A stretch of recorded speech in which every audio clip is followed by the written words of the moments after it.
నమస్తే. నేను జీవి సత్యనారాయణ. ఈరోజు 24/10/2022 సోమవారం. మీ అందరికీ దీపావళి శుభాకాంక్షలు. ఈరోజు దీపావళి అంటే ముహూర్తం ట్రేడింగ్ అంటారు. ముహూరత్ ట్రేడింగ్ అంటే ఈరోజు సాయంత్రం అమావాస్య వచ్చిన తర్వాత లక్ష్మీదేవి పూజ జరుగుతుంది. ఆ లక్ష్మీదేవి పూజ ఏదైతే జరుగుతుందో బొంబాయిలో షేర్ మార్కెట్లో ఎవరైతే ఉంటుందో లక్ష్మీ పూజ చేస్తారు. అయితే ఎక్స్చేంజ్లో కూడా జరుగుతుంది.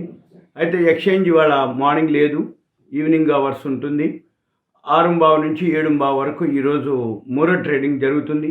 ఈ ముహూర్త ట్రేడింగ్ ఏదైతే ఉందో దాన్ని 2079 సంవత్ అంటారు.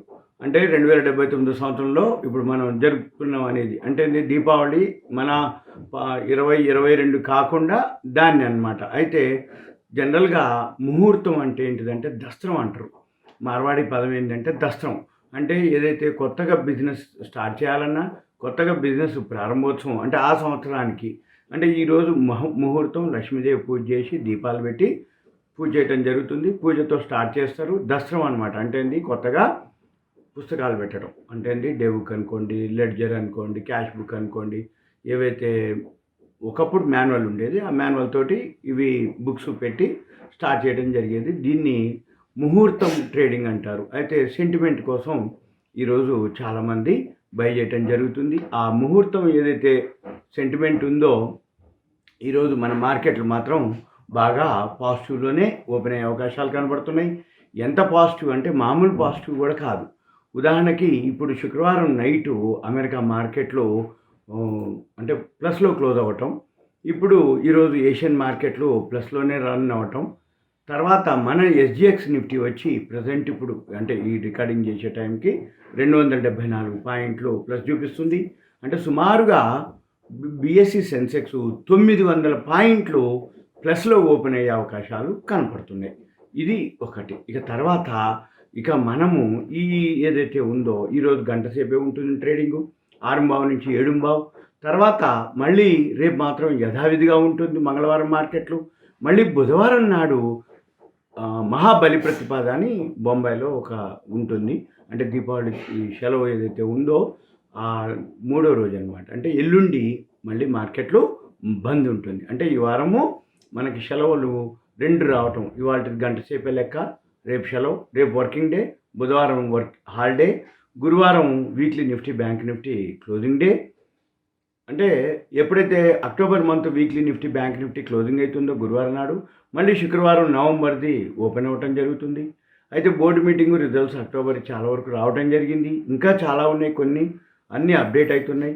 ఇవన్నీ అప్డేట్ అయ్యే టైంకి ఈ మంత్ ఎండింగ్ వరకు కొంచెం బాగానే ఉంటుంది. తర్వాత ప్రాఫిట్ బుకింగ్ జరుగుతుంది. 6 రోజుల నుంచి బాగా పెరగడం జరిగింది. ఈరోజు కూడా మార్కెట్లు బాగా పెరుగుతాయి.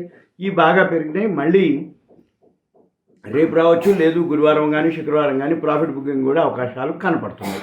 ఇవాళ మాత్రం సెంటిమెంట్ కోసం అందరూ కూడా నేను కొన్ని షేర్లు చెప్తాను. ఆ షేర్లు ఈ సెకండ్ క్వార్టర్ రిజల్ట్స్ వచ్చినటువంటివి, మంచిగా ఉన్నటువంటివి. రాబోయే రోజుల్లో సెంటిమెంట్ కోసానికి ఇప్పుడు హైలో ఉంది కాబట్టి మార్కెట్ అంటే 6 రోజుల నుంచి కంటిన్యూ పెరిగింది. ఈరోజు కూడా ఒక గ్యాప్ అప్ తోటి అంటే సుమారు 900 పాయింట్లు బిఎస్సి సెన్సెక్స్, 270 పాయింట్లు ఎన్ఎస్సి పెరుగుతుంది. కాబట్టి మనం ఏం చేయాలి, ఈ సెంటిమెంట్ కోసానికి చిన్న క్వాంటిటీ కొట్టుకోవాలి. నేను ఇప్పుడు ఏవైతే ఒక సుమారు 9 కంపెనీలు ఉన్నాయి. ఈ 9 కంపెనీలు ఇంకా చాలా ఉన్నాయి. టైం మనకు సరిపోదు కాబట్టి కొన్ని కంపెనీలను నేను మీకు రికమెండ్ చేయడం జరుగుతుంది. ఇవి ముహూర్త ట్రేడింగ్ కింద చూసుకొని కొనుక్కోవచ్చు. సెంటిమెంట్ కోసానికి 5 షేర్లు 10 షేర్లు కొనుక్కోండి. బాగా తగ్గితే మాత్రం అప్పుడు రియల్గా ఇన్వెస్ట్ చేస్తే ఒక నెక్స్ట్ ఏప్రిల్ మార్చి రిజల్ట్స్ వచ్చే టైంకి మీకు మంచి రిటర్న్స్ వచ్చే అవకాశాలు కనబడుతున్నాయి. మరొకసారి చెప్తున్నా, దీపావళి శుభాకాంక్షలు. తర్వాత ఇప్పుడు ఏమేమి ఉన్నాయో చూపిస్తా. జిందాల్ డ్రిల్లింగ్ అనమాట. ఇది ఏదైతే ఉందో పోయిన సంవత్సరం సెకండ్ క్వార్టర్ అనమాట. అంటే ఏంది, పోయిన సంవత్సరం సెప్టెంబర్లో 4 కోట్ల లాభం వస్తే ఈ సంవత్సరం 32 కోట్లుగా రావటం జరిగింది. Second one avenue super mart అంటే ఏంటిది, డిమార్ట్. ఈ డిమార్ట్ ఏదైతే ఉందో లాస్ట్ ఇయర్ సెప్టెంబర్లో 418 కోట్లు వస్తే ఈ సంవత్సరం 686 కోట్లుగా రావటం జరిగింది ప్రాఫిట్. తర్వాత టాటా కాఫీ ఏదైతే ఉందో టాటా గ్రూపు, ఈ Tata coffee last year September 2021లో 54 కోట్లు వస్తే ఈ సంవత్సరం 147 కోట్లుగా రావడం జరిగింది. అది సింపుల్గా అంటే 3 రెట్లు పెరిగింది టాటా కాఫీ. 54కి 147. తర్వాత Gujarat mineral development corporation, GMDC అంటాము, గుజరాత్ మినరల్ డెవలప్మెంట్, జిఎండిసి. ఇది కూడా మంచి రిజల్ట్స్ ఇవ్వడం జరిగింది. జిఎండిసి ఇది లాస్ట్ ఇయర్ సెప్టెంబర్లో 40 కోట్లు వస్తే ఈ సంవత్సరం 151 కోట్లుగా రావడం జరిగింది. తర్వాత బ్యాంకులు ఈసారి చాలా బాగా పర్ఫామ్ చేయడం జరిగింది.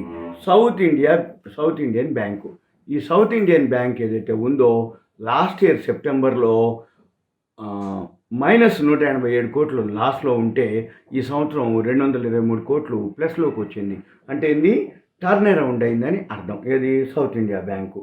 తర్వాత కోఫోర్జ్ ఉంది, కోఫోర్జ్ కూడా టర్న్ అరౌండ్ కిందకే వస్తుంది. అది కూడా అంటే అంతకుముందు నిట్టుటెక్ అనమాట, దాని పేరు మార్చి కోఫోర్జ్గా పేరు మార్చడం జరిగింది. పోయిన సంవత్సరం 162 కోట్లు లాభం వస్తే ఈ సంవత్సరం 221 కోట్లు లాభం రావటం జరిగింది. నెట్ ప్రాఫిట్ 162, 221 కోట్లు. ఇది కోఫోర్జ్. తర్వాత ఐడిఎఫ్సి ఫస్ట్ బ్యాంకు, ఈ ఐడిఎఫ్సి ఫస్ట్ బ్యాంక్ కూడా రిజల్ట్స్ బాగా రావటం జరిగింది. లాస్ట్ ఇయర్ 111 కోట్లు వస్తే ఈ సంవత్సరం 567 కోట్లుగా రావటం జరిగింది. ఇది ఒకటి బాగా పెరిగింది, గమనించవచ్చు పర్సంటేజ్ విషయంలో, అమౌంట్ విషయంలో. తర్వాత బ్యాంకులు బాగున్నాయని అనుకున్నాం కదా, ఆర్బిఎల్ బ్యాంకు, నెక్స్ట్ బ్యాంక్ వచ్చి ఆర్బిఎల్ బ్యాంకు. ఈ ఆర్బిఎల్ బ్యాంక్ కూడా బాగా రావడం జరిగింది. లాస్ట్ ఇయర్ 10 కోట్లు వస్తే ఈ సంవత్సరం 188 కోట్లుగా రావటం జరిగింది ఆర్బిఎల్ బ్యాంకు. తర్వాత ఎల్ప్రో ఇంటర్నేషనల్ అని ఒక ఉంది, ఎల్ప్రో ఇంటర్నేషనల్. ఇది లాస్ట్ ఇయర్ 8 కోట్లు వస్తే ఈ సంవత్సరం 19 కోట్లుగా రావటం జరిగింది. ఇవి సింపుల్గా కంపెనీలు.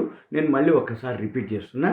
1 Jindal drilling, number 2 avenue super mart, దాన్ని డిమార్ట్ అంటాం. 3వది Tata coffee. 4 Gujarat mineral development corporation. Number 5 south India bank. Number 6 Coforge NIIT Tech పాతది. Next IDFC first bank. Number 8 RBL bank. Number 9 Elpro international. ఇవి మీకు ముహూర్త ట్రేడింగ్ కోసం నా నుంచి టిప్స్. ఇవి మీరు కొనుక్కోవచ్చు. అయితే ఈరోజు బాగా గ్యాప్ అప్ అవుతుంది, ఆల్రెడీ రిజల్ట్స్ వచ్చేసినాయి. ఇవి ఆల్రెడీ కొంచెం పెరగడం కూడా జరిగింది. కాబట్టి మనం ఏం చేయాలి, కొంచెం చిన్న క్వాంటిటీ కొనుక్కోండి. తర్వాత బాగా తగ్గినాక మీరు ఎక్కువ క్వాంటిటీ కానీ కొనుక్కుంటే నెక్స్ట్ క్వార్టర్ వరకు వెయిట్ చేసినా ఏం లేదు, ఏప్రిల్ మే వరకు వెయిట్ చేస్తే మంచి రిటర్న్స్ వచ్చే అవకాశాలు కనపడుతున్నాయి. ఇది నా ఓను అనాలిసిస్ ద్వారా మీకు తెలియపరుస్తున్న అటువంటి. మళ్ళీ మీరు కూడా అనాలిసిస్ చేసుకొని చూసుకొని మీకు చెక్ చేసుకొని మీరు బై చేయొచ్చు. ఇంకా మీకు ఏమైనా డౌట్స్ కానీ ఏమైనా ఉంటే మీరు నాకు కంటెంట్ రూపంలో, మెసేజ్ రూపంలో పెట్టచ్చు. ఇక మన వాళ్ళు ఎవరైనా ఉంటే రెఫర్ చేయండి.